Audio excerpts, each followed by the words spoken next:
High, আমরা চলে এসেছি আজকে রথের মেলাতে। অ্যান্ড আমরা আজকে পুরো ফ্যামিলি মিলেই এসেছি। পুরো ফ্যামিলি না এলেও আমরা এসেছি হচ্ছে আমি ও মা আর গজ চারজনে মিলে এসেছি। আর এখানে মেলাতে এসেই প্রথমে তো ঘরের টুকটাক কিছু প্রয়োজনীয় জিনিস আগে কিনতে চলে এসেছে। আর দেখতে পাচ্ছ কত কিউট কিউট চাবির রিং বিক্রি হচ্ছিল, বাট কিনিনি। দেন খাওয়া দাওয়ার পর্বে আসি। ফার্স্টেই খেয়েছিলাম 1 প্লেট ঘুগনি, দেন খেয়েছিলাম পাপড়ি চাট, তারপরে পাঁপড় ভাজা তো মাস্ট বি খেতে হবেই। তো আরও না কয়েকটা ব্যাগ কিনেছিলাম, সেগুলো দেখানো হয়নি আর ভিডিওতে।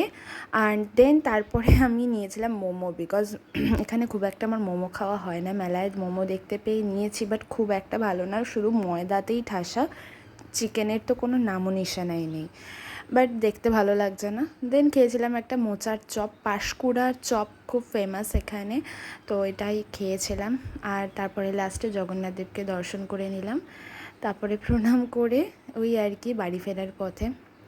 তারপরে ফেরার পথে একটু আমরা মিষ্টি পান খেয়েছিলাম এত কিছু খাওয়ার পরে। না, তো গাইজ ব্লগটা এইটুকুই। ভালো লাগলে চ্যানেলটা সাবস্ক্রাইব করো, ভিডিওটাকে লাইক করো। তো চলো, টাটা।